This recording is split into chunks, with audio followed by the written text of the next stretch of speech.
Hi, good evening. Hi, I'm Kelly Frankhauser, and I'm part of the corporate program team. This is a very special night for our corporate program. We get together to celebrate our corporate members and business analysis around the world. This event started back in 2011 around our BBC conference in Hollywood, Florida. We get together, we spend an evening together, we socialize, we have a speaker, we present our corporate awards. It's hands down our favorite work night of the year.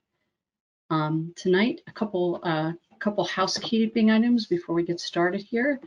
We're going to start with our presentation, a business analysis in the new decade overview. We'll present our awards, and then we'll have time for questions after the awards. So we encourage you, if you have any questions at all during the presentation, please put them in the question box and we'll get to those at the end. We've left time for that. Just a few little housekeeping items here. The deck is in the handout tab if you'd like the deck. For those of you joining us this evening that are not corporate members, the corporate program supports organizations who are looking to advance their business analysis capabilities and the development of their business analysis professionals. The program spans across the globe, across many industries. We're lucky to have over 200 corporates as part of the program. If you're joining us this evening and you're part of the corporate program, today you would have received your invitation to participate in the Q4 benchmark survey and report. So we encourage you to fill those out so we can get the report started. This quarter's report is going to be around business analysis vision for 2021. We will start with our presentation. I'm happy to present our CEO, Delvin Fletcher. Thanks, Kelly, and good morning, afternoon, evening. I know some of you have dialed into this call from probably the middle of the night, depending on where you are in the world. It's great to be with you in this virtual world that seems to define our existence in 2020. And as Kelly mentioned earlier, it would have been a lot more fun if we'd been together in a room and sharing a glass of something nice. But it's great to have you here, and I appreciate the fact that this segment said, you know, I'm the big news tonight, but quite frankly, I'm not the big news tonight. I think you are the big news tonight.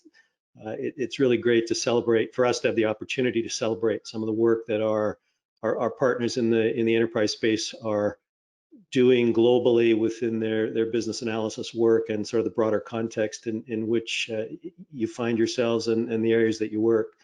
What I'd like to do, just before we get to the awards part of this, which is what I'm really looking forward to, is just share, as you can see on the screen, 7 ideas that are coming out of some of our research, some of our dialogue across the world with practitioners of varying kinds, the things that we think are going to be really important as we move into the decade that has started with 2020. And obviously 2020 is an interesting year and a transformational year in a lot of ways because of what COVID is doing to various parts of how we work, how we think, how we learn, how we operate. And I don't want to make a COVID speech necessarily, but certainly there are some things that we're looking at in terms of how COVID influences probably some of our work going forward. But let me just take a few minutes before we move into the main part of our program and sort of work through each of these 7 ideas and kind of share some of our thinking, because I think in some ways maybe we're probably framing the questions. I'm not so sure we're framing the answers yet, but that's going to take some work that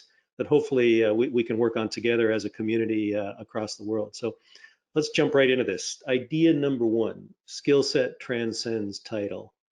And this idea is not new.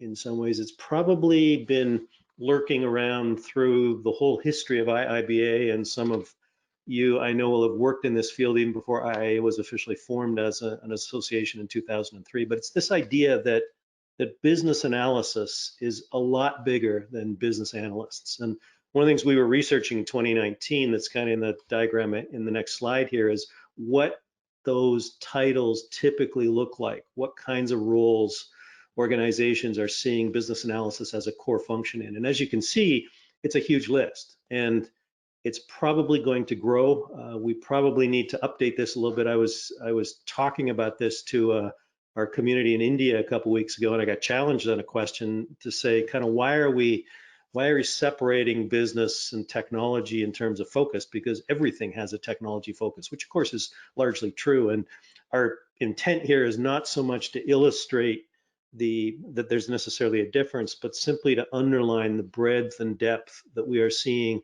in business analysis skill set sitting inside a whole lot of different roles across sort of traditional analysis oriented functions, but also some that are that have traditionally been associated with the information technology community. And I think we're going to see this grow. One of the things we were looking at a little bit earlier this year is the LinkedIn community globally around business analysis. LinkedIn has somewhere around 700 million people that are now identifying themselves kind of as professionals within the community. 3.5% of that 700 million identify business analysis as either a job title or a core skill set or something inside their profession, some side of members' professional history. It's a huge number. I don't know whether it's the largest community in the world, but it's certainly a large one. The other thing that we've seen with LinkedIn, again, as a data source is the hard skill rankings that LinkedIn does globally that some of you may be familiar with. In 2020, the single largest jump in hard skill rankings, coming from, I think it was 15th or 16th last year, to somewhere around 6th on their list of globally relevant skills is business analysis. And certainly our work underlines, I think, what's really going to be a huge opportunity as well as a huge challenge for us in the years ahead. The opportunity is we've got this huge, broad, deep ecosystem of practitioners doing a lot of good work across a whole lot of areas. The challenge is we need to create the right identity and a robust, comprehensive, complete identity for the work that we're trying to do. And that's certainly one of the things that we take seriously at IIBA and will continue to work at, to try to figure out the right ways that these roles tie together from the lens of business analysis, and to try to support the certifications and the intellectual property and the learning and the thought leadership to the best of our ability as we move forward. So that's idea number one. Let's move to idea number two now, and it's this one: wisdom transcends technique. This one is increasingly important in the conversations that I'm having, and it's certainly, I've reflected on this a lot as I came to IIBA earlier this year. As some of you know a lot better than I, we're historically all about good technique, all about the kinds of things that we need to know how to apply to a particular situation. And a lot of the history of business analysis has been about organizing, disseminating, refining technique inside business. But if we just look at the next slide for a second, there's an increasing urgency, particularly because of, I think COVID has accelerated this. I don't think it's created a new world, but it has made a faster world now. Leaders want help in making decisions, in managing risk, and responding and adjusting, pivoting, engagement. If we want to look at it really honestly, our leaders don't fundamentally care about skills, about tools. They care about what we can do with those tools, how we can take them and apply them to whatever the urgency of the situation is, whatever the need is, whatever the crisis in certain cases, right? And the irony, of course, in this one, and the tension in this, is that the tools are still really, really important, right? And the diagram on the right that I'm not going to talk to kind of comes out of the Agile extension of the BA Bach, and it's simply an illustration of how that technique, that thinking, that posture is so critical in order to do good work. So I think for us, and for some of the things that we're working on going forward, what we want to continue to do is try to provide context, to try to synthesize learning, to try to provide guidance where the community helps us think through how to take our techniques as they get better, as they get faster, as they get more automated, as they have techniques like, or capabilities like AI inside them to make them, and machine learning as two examples, to make them happen even faster and faster. But what we want to make sure we don't lose sight of is the fact it's the wisdom with how we can apply those techniques that is fundamentally going to be the real value in the enterprises that we work in. So let's move to idea number 3. This one, I think, is probably the most profound impact of the year that we are going through, and the impact of COVID globally, which is learning has always been an important dimension to how any organization and any practitioner in an organization works well. But learning is probably this, from the people I'm reading anyway, the single most impacted community around the world in a whole lot of different ways. You know, the mechanisms of learning, of course, have changed dramatically. Some of our research coming into COVID earlier in the year was kind of identifying this 3-part ecosystem, or this 3-part framework that's summarized on the next slide, that talks about how each of these, you know, learning in a lot of ways historically was kind of a more sequential thing, where you started at the beginning of your career, at the early stages of work in an organization, and then you kind of built, you know, layer upon layer of experience and skills and certifications and things like that. What we've been increasingly seeing, some of this research came out before COVID, and I think COVID is going to turn this into, you know, an even faster kind of event, is that our learning going forward has to embody all 3 of these dimensions concurrently. The self-directed, spontaneous, informal learning that sort of a lot of times is identified with sort of mid-career, but now increasingly comes in at the early parts of your work. The formal learning, which of course we're a core part of in terms of work around certification and education and academic accomplishment and things like that.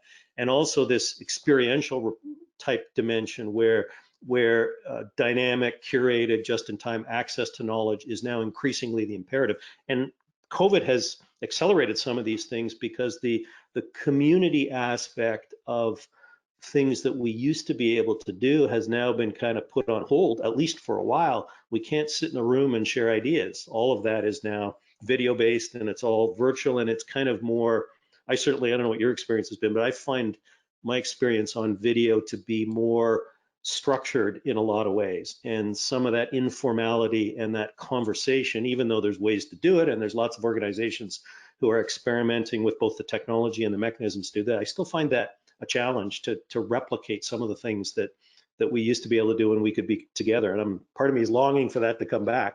But what we're increasingly seeing, and we'll be working on going forward, this idea we've got to get all 3 of these dynamically and into our work going forward. How we help support intellectual property, how we help support the educational elements that we're involved in, how we help support certifications and the, you know, the standards acquisition work that's so critical to our work as an association.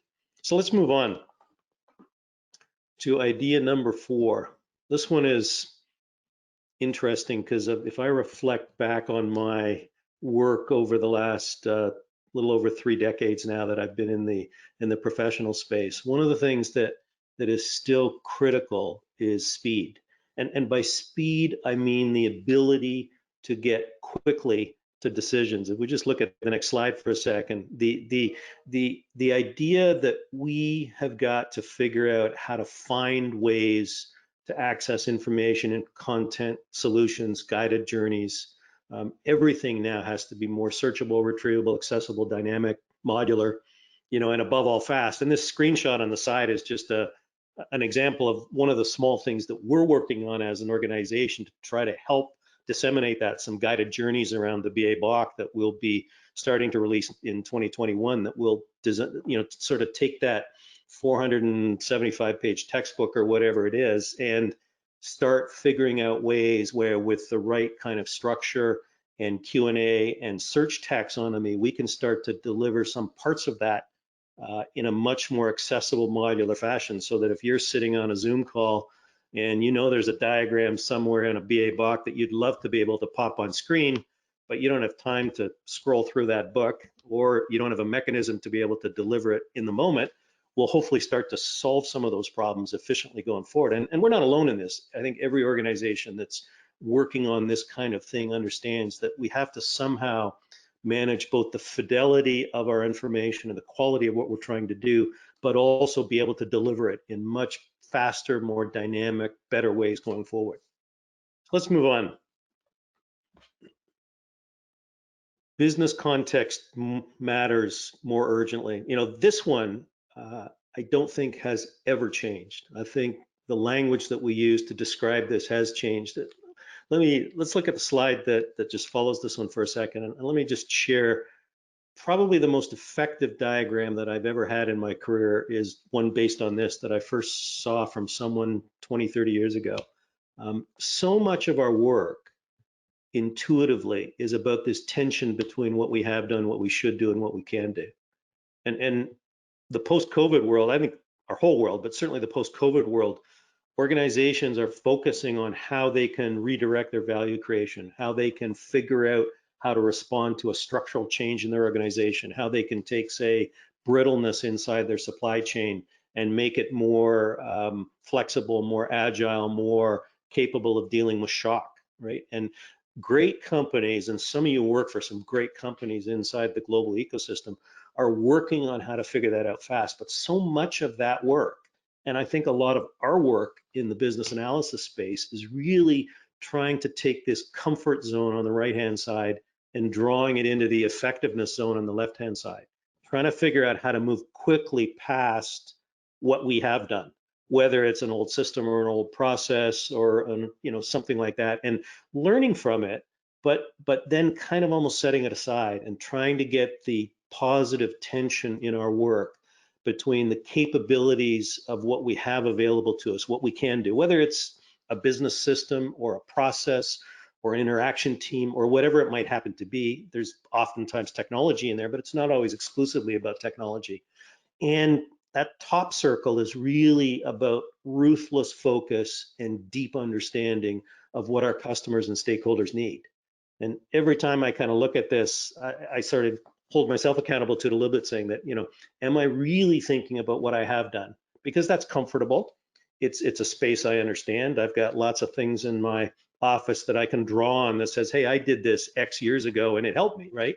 How can I get out of that zone and move over to kind of keeping this healthy tension between really focusing on what I need to do from the standpoint of my customer or my stakeholder or the engagement that I happen to have, and what the capabilities are that I can bring to the table. So this one I certainly leave with you as a strong encouragement as you think about your work in the space in this decade that lies ahead. Let's move on. Fixing still isn't fixed. I was thinking a little while ago about the fact that integrated business systems are now almost 60 years old. Beyond most of our lifetimes actually, and our professional lifetime. The first integrated business system was built in the 60s. Integrated business systems became mainstream in the 70s in a lot of places. Project management became mainstream in the late 70s, early 80s. It's 50 years old as a discipline, even though we're, officially a little bit younger than that. We're approaching the end of our second decade. And the interesting thing in all this is that all these business challenges, all these opportunities, all these business problems that we were supposed to find the perfect technique to fix still aren't fixed. They're not fixed at the rate and at the pace and at the depth that we would ideally like them to. And a lot of times it seems like we just create a new language to describe what we're doing.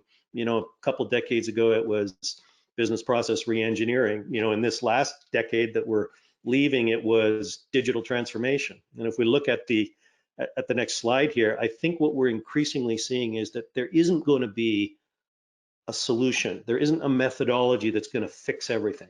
We've been doing this for 50 years and we've made progress in a lot of cases, but we still haven't fixed things. And there's still going to be a lot of opportunity going forward. And I think a huge need for us in this community to work at some of these core principles, like that, kind of the point I made a minute ago, which is business systems, wherever they exist in organizations, have to achieve customer-centric outcomes. And if they don't, then they get tired, they get worn out, they get replaced. Simplification always wins against complication, especially when we're talking about how to engage with our customers, right?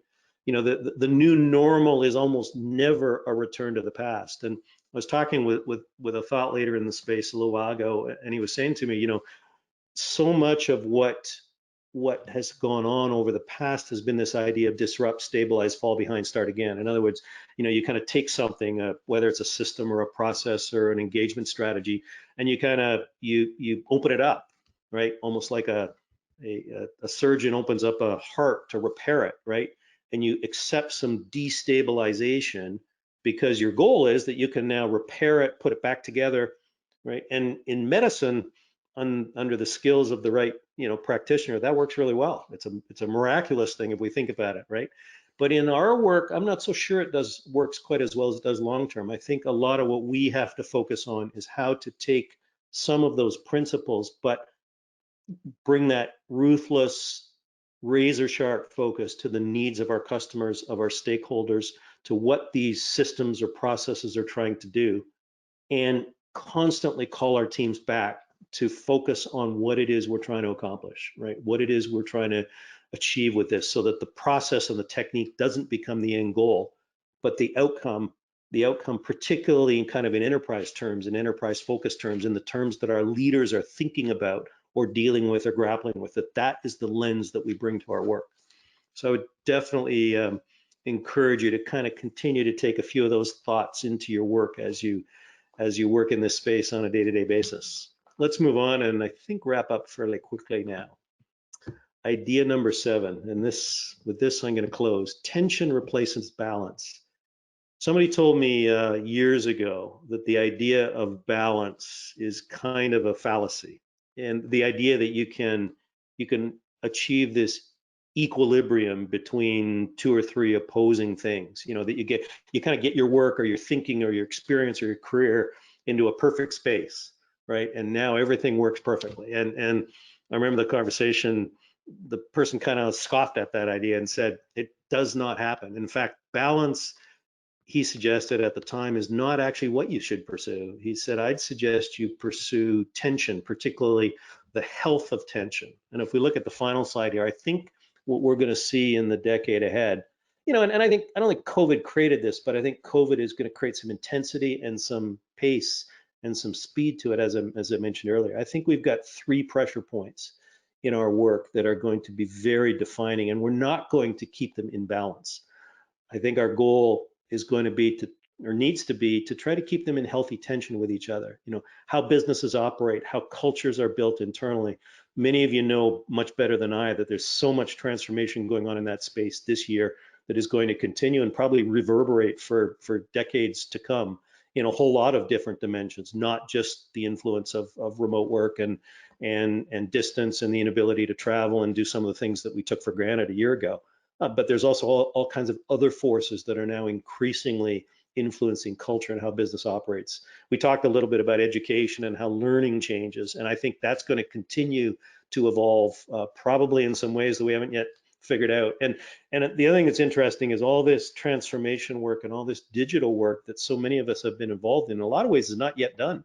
There's still tons of work to be done in that space. And what we're certainly going to try and do as an organization, in our role in trying to serve you to the best of our ability and think through how best we can frame a lot of this work, is take these 3 dimensions and some of the others that we could probably have put on this diagram and try to maintain them in the healthiest tension that we can, so that we're trying to move each of them forward effectively, and we're trying to listen to the community and the voices there that are on the ground working hard and helping us learn about the things that we can try to kind of synthesize and disseminate and curate on behalf of business analysis. So appreciate your time. A few thoughts that have sort of been rumbling through our ecosystem and certainly through my mind over the 8 months or so that I've been on board at IIBA, and I look forward to engaging with you in whatever way we can going forward. And with that, thank you for your time. I'm going to turn this back over to the main part of our session tonight. Take care. Thank you, Delvin. Tonight, we're here to celebrate our corporate program partners and our award winners. We've had our corporate award program going for 5 years now.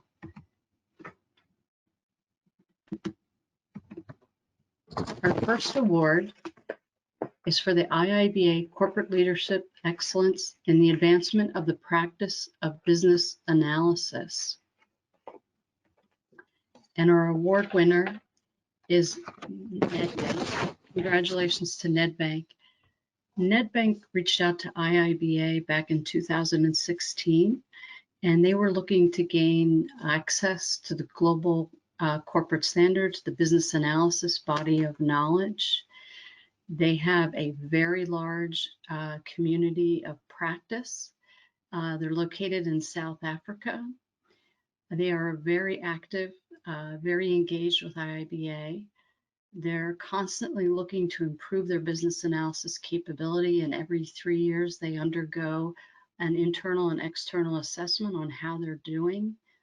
Our point of contact, a shout out to Wilna Cortez. We're lucky to have Wilna. She constantly is reaching out and asking, do we have this? Do we have that? And she helps us make the corporate program better, and we really appreciate that. Nedbank has also won awards for being a digital bank. Here to accept the award is Coombs Nadu. Greetings to all IIB members from myself, Coombs Nadu from Johannesburg, South Africa. As the Executive Head of Enterprise Business Analysis and Process Engineering Chapter at Nedbank, I'm really honored to be accepting the Leadership Award for the advancement of business analysis practice by the IIBA on behalf of Nedbank. Our enterprise chapter consists of a large pool of professional business analysts and process engineers who are supported by our Center of Excellence for our respective disciplines. The primary objective of our chapter within our delivery organization is to deliver delightful customer experiences, services, and product development to our customers working in squads and projects using a hybrid methodology, either agile or waterfall, within the SAFE framework, working with other chapters within the delivery value chain. The role of my CX is quite simple. It's to continuously improve our standard practices, methods, and tools, which in turn are used by our staff in our resource pool to deliver on projects and within squads.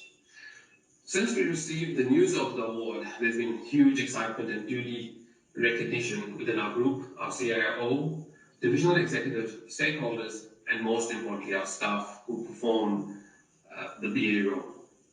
Personally, I'd like to thank Delphine Fletcher and everyone at the IIBA for bestowing this special honor to Nedbank and recognizing our efforts in promoting the BA community here at Nedbank.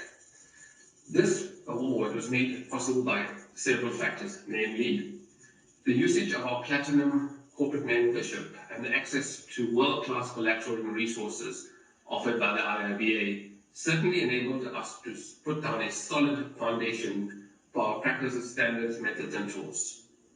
Secondly, the engagement with world-class leaders from the IIBA to help us grow practices, capabilities, and skills exponentially and deliver on our customer expectations beyond the expectation. Thirdly, a small yet specialized team led by my Center of Excellence lead, Wilna Kutsia, and team that supports our larger enterprise chapter and stakeholders to make this achievement possible. Our internal partners in the fields of business architecture, product ownership, quality assurance, and the agile disciplines have been also instrumental in cementing value at a value chain perspective. And lastly, our staff that remain passionate in the discipline of business analysis and ultimately professionals in their disciplines.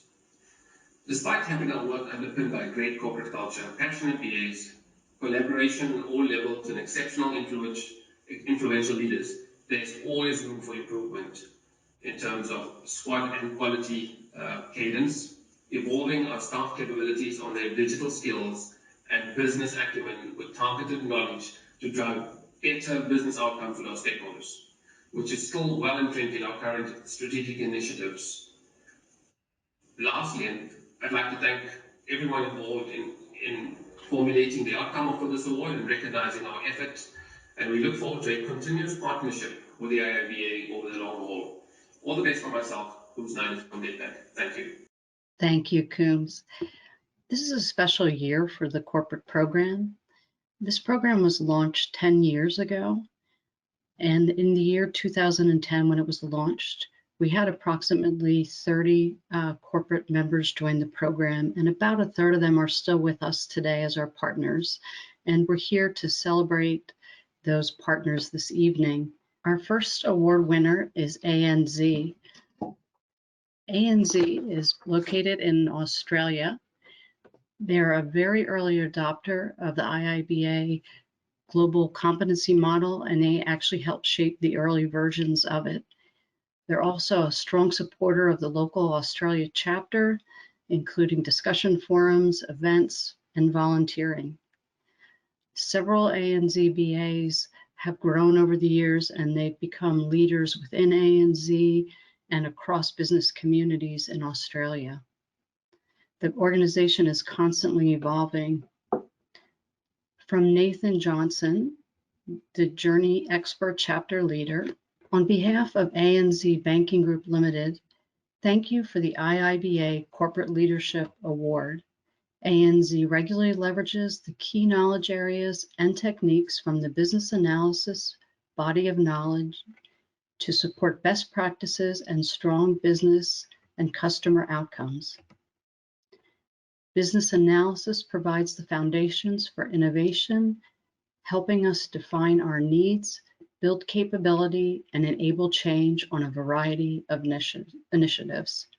Congratulations, ANZ. Our second award winner is Computershare. Computershare is also located in Australia.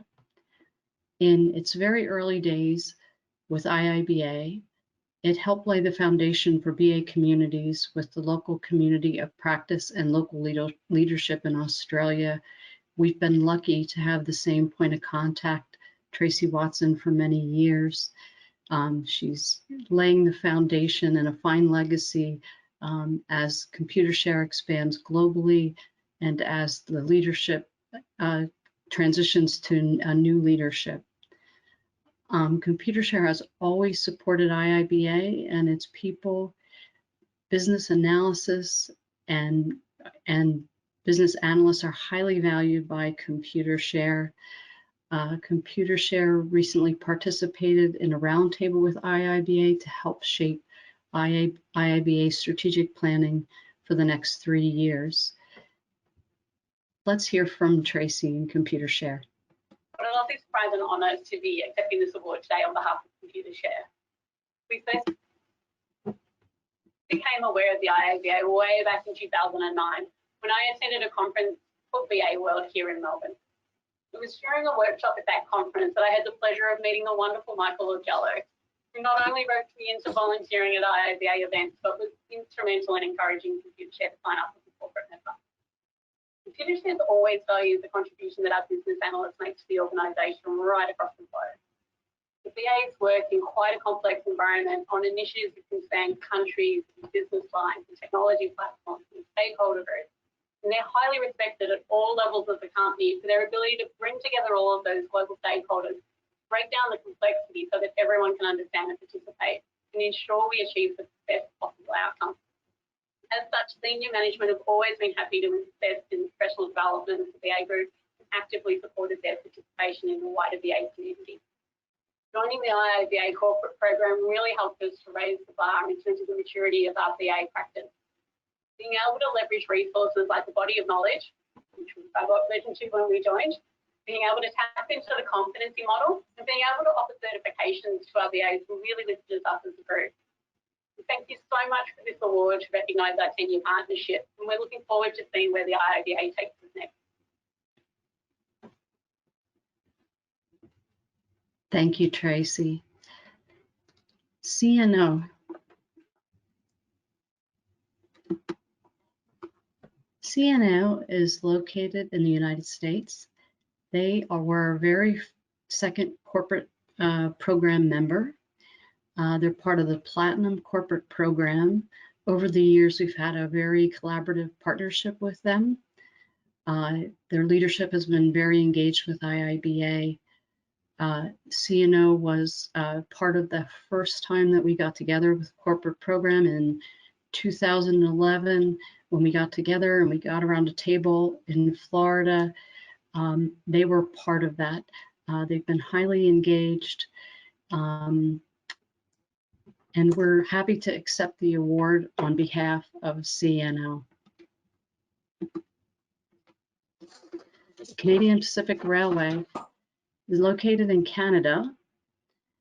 Their primary focus is on the professional development of their business analysis community. We're very pleased to accept the award on their behalf. Deloitte. Deloitte was our third corporate program member. They are highly engaged across the globe, including Canada, US, Australia, South Africa, India, just to name a few. In fact, one of the key components that we work with Deloitte is to introduce all their BA communities together and connect their BA communities. We're very happy to have David Windler here to accept the award. On behalf of Deloitte, I'd like to personally thank the IIBA for formally recognizing Deloitte's efforts and contributions over the past 10 years. In my current role as the IIBA Corporate Membership Point of Contact for Deloitte, I've grown to see the IIBA continue to evolve. Internally, we continue to rely heavily on guidance, material, and publications that the IIBA routinely provides to not just ourselves, but also to the entire industry. We also look to the IIBA to keep abreast of current business analysis industry trends. In addition, we've also taken advantage of the certification offerings, something that many of our practitioners have successfully passed and allows them to be formally recognized within the industry. In addition, the IIBA's continued availability of volunteer opportunities is something that many of our team members continue to take advantage of. So once again, I'd like to personally thank Delvin Fletcher and the entire IIBA organization for this humbling award. And I look forward to continued future collaborative opportunities. Thank you again. Thank you, David. Our next award winner is Inland Revenue. I'm not sure if they're aware of this, but they were our very first corporate partner. They're located in New Zealand. They're very focused on the professional development of their business analysis community, and they're also involved in the larger business analysis community in New Zealand. And here's Carla to accept. Hi, I'm Carla Angelo, and it is a pleasure for me to accept on behalf of the Inland Revenue the IIBA 2020 Corporate Award. This award is in recognition of Inland Revenue's support and commitment to the IIBA and the wider business analysis community over the last 10 years. The business analysis capability has grown significantly at Inland Revenue over that time. Our partnership with the IIBA has ensured that our business analysts are equipped to add value to any project that they are assigned to. A number of our business analysts have also taken the opportunity to become certified under the IIBA certification program. One of the key pieces of work here at Inland Revenue at the moment is the Business Transformation Program. This is a large-scale, end-to-end transformation of Inland Revenue's business processes, policies, and technologies. A number of the business analysts assigned to that program are certified business analysts, and they add value every day through, for example, tracing the legislation to the requirements and ensuring a coherent end-to-end design. Once again, it is my pleasure to accept on behalf of Inland Revenue the IIBA 2020 Corporate Award.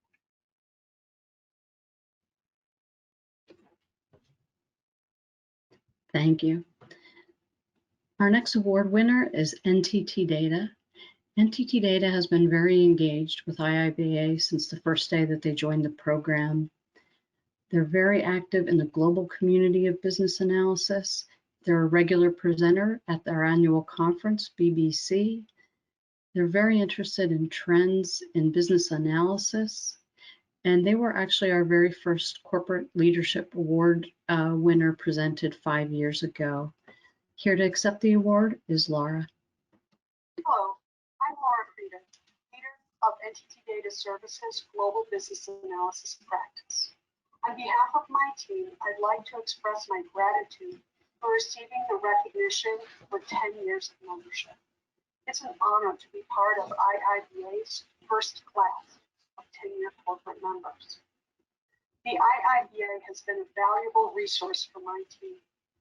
Each year, NTT Data business analysts support thousands of business transformation and software projects across the globe. The IIBA, the Agile extension, and the many articles online provide a common taxonomy and practices that help us communicate and train consistent application of the BA discipline across all of our locations. Content from the IIBA is instrumental when speaking to our clients about the value that trained professional business analysis brings to all types of projects. Professional certifications are increasing on my team every year, and the multi-level certifications provide a career path for our BAs and allow them a chance to grow and gain new skills. My team and I look forward to continued collaboration in the future. Thank you, IIBA.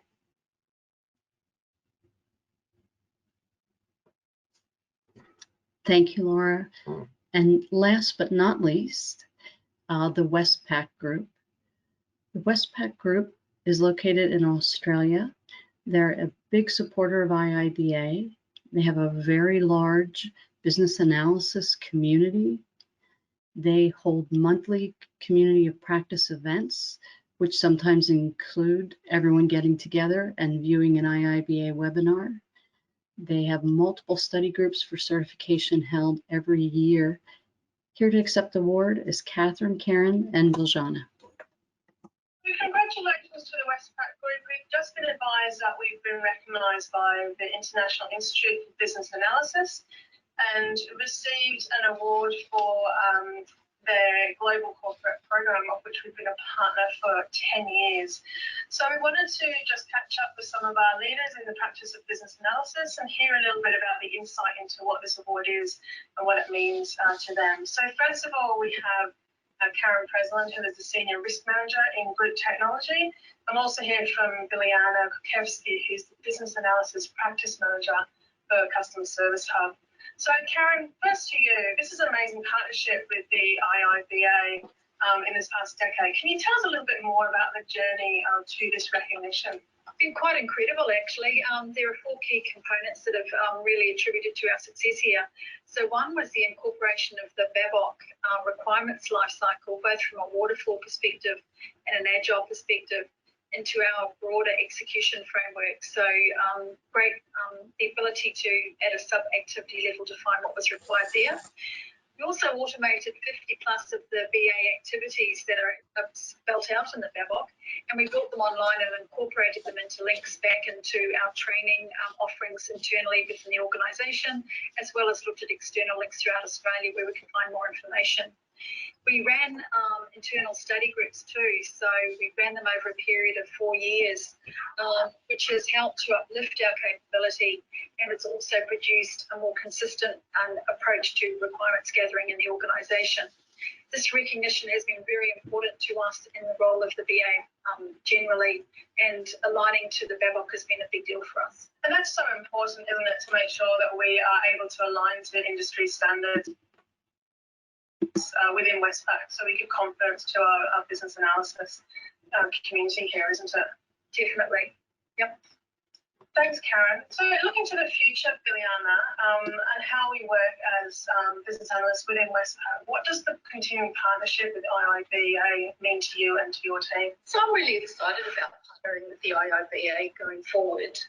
Collaboration is a great way to grow professionally. The IIB has members all across the globe, and it's through this diversified environment, diversified views and challenges, can we create the best outcomes for our profession and for our industry. That's great. Look, guys, thanks very much for your time to just have a quick catch up about what this means to you. And it's exciting to continue this relationship with IIBA. We really appreciate the recognition of WESTPAC's commitment and support to our business analysis community. So thanks, guys, and thanks to the IIBA. Thanks, Catherine. Thank you, IIBA.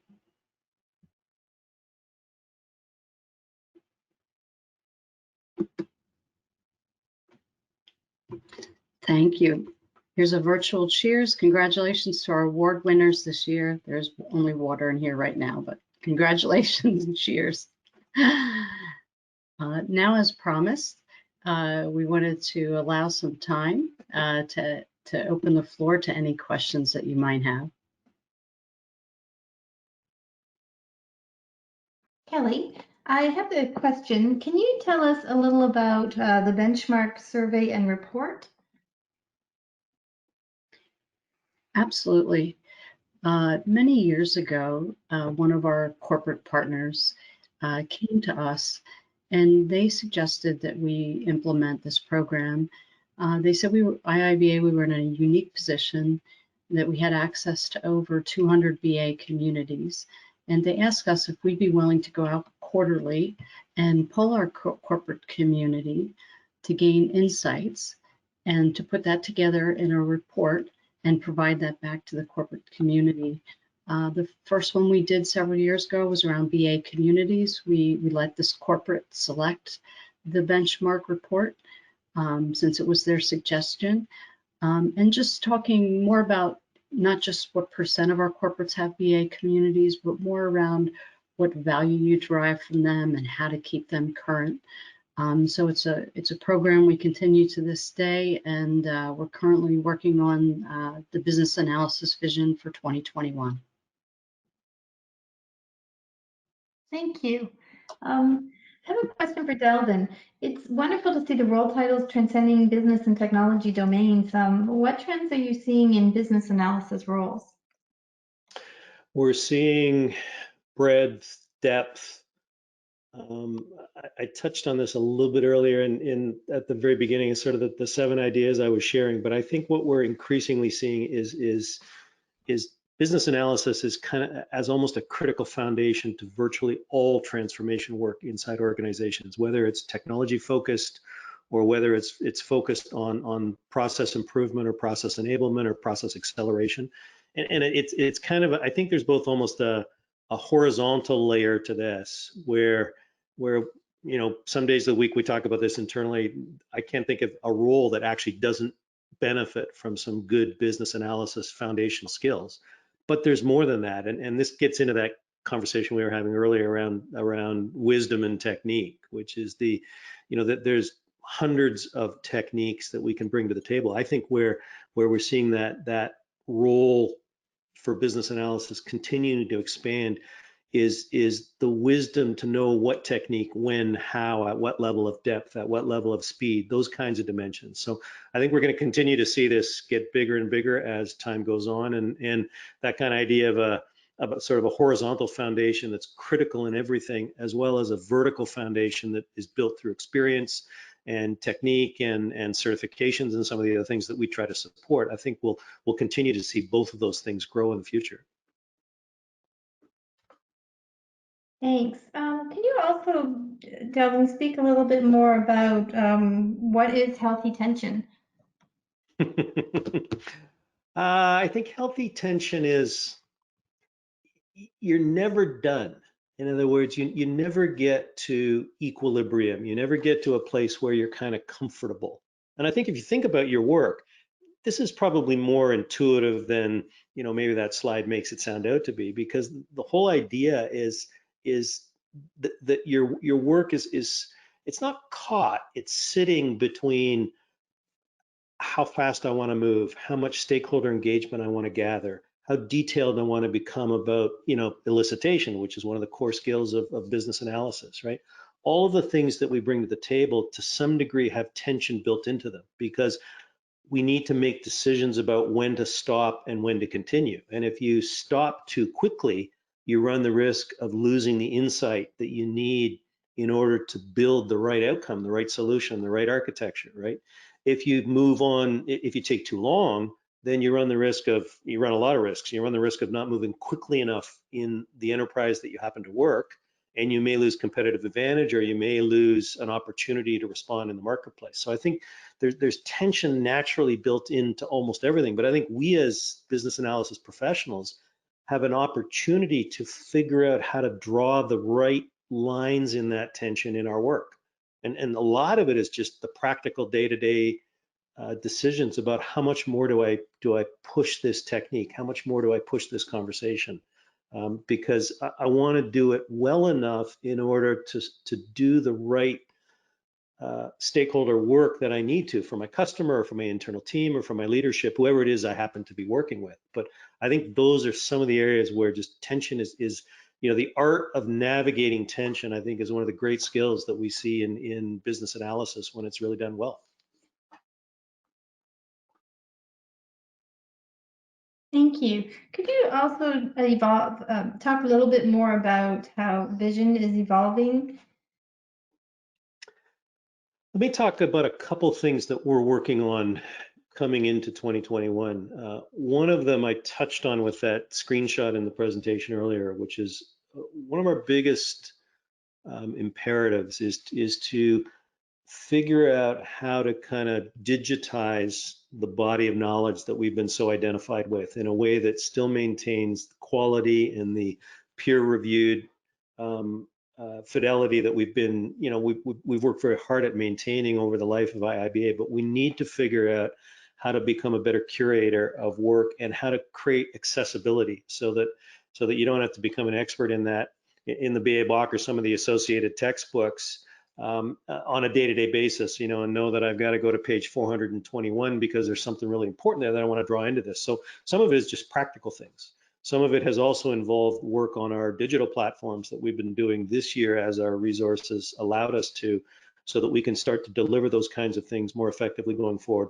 I also think the other area that you'll see us working on is kind of the harmonization between the specialty certifications that we built over the last few years and the core business analysis framework that we started a decade and a half ago that's inside the ECBA and CCBA and CBAP certifications. One of the things that our team is starting to think a little bit more deeply about is how do those things relate to each other? If I have a CBAP and I've been working in this space and now all of a sudden I'm in a different area, I'm looking at developing a different skill set, what's the right path inside that? And as you can imagine, we get constant requests to sort of do more, build more, develop more, and we have to manage our own resources carefully, but we'll be looking at how we can connect the core of our intellectual property and our certifications with some of these areas of specialization, and whether or not it leads to more publishing or more certification, we may start working on some other areas to try to be a little bit more flexible and agile in terms of how we can connect this breadth of role that we're seeing inside the community in ways that we can help. Thank you. I have one more question for you, Delvin. You mentioned LinkedIn and business analysis professionals. Can you elaborate a little more on those findings from LinkedIn? Yeah, I'd be happy to. LinkedIn has sort of become a proxy for statistics now, in part because it is truly a global community, and it also, because of its underlying learning systems business that it's active in, that many of you are very familiar with, it's got a very robust base to start measuring and doing analytics on. So it does some interesting things annually. One is it analyzes kind of high growth, high attention roles inside its community. And one of the things we noticed this year is that probably 8 or 10 of the top 15 roles inside the LinkedIn's research have a strong business analysis component to them. And in many cases, they're those same roles that we have kind of on the IIBA hub and spoke. The other thing that we're seeing is just from a pure title standpoint, we now have a global community that's up in the 10 to 15 million person range of people who strongly identify with business analyst, senior business analyst, or strong business analysis roles. So, my challenge with our organization on a daily basis is we're reaching a lot of the community, but we're not reaching 10 million people yet. And I'd love to figure out how we can do that going forward. And really, the third one, the one that I mentioned earlier, is this thing that LinkedIn calls hard skills, where they measure kind of on a year-over-year basis within their community what skills appear to be in more demand or less demand, and as a prioritization in terms of work around learning and some of the things that they're doing as a commercial organization. And the one I mentioned earlier, which was, I think, the single largest growth for a specific hard skill in the history of their measurement on this, was business analysis moving from 15th or 16th in 2019 to 6th in 2020. And I think a lot of that is really just their their broad demographic and their approach to the statistical analysis is underlining some of the same trends that we're seeing, and probably what many of you see in your work, which is this foundational role that business analysis is increasingly playing in so many transformation initiatives, transformation roles, and a lot of the work that organizations are trying to do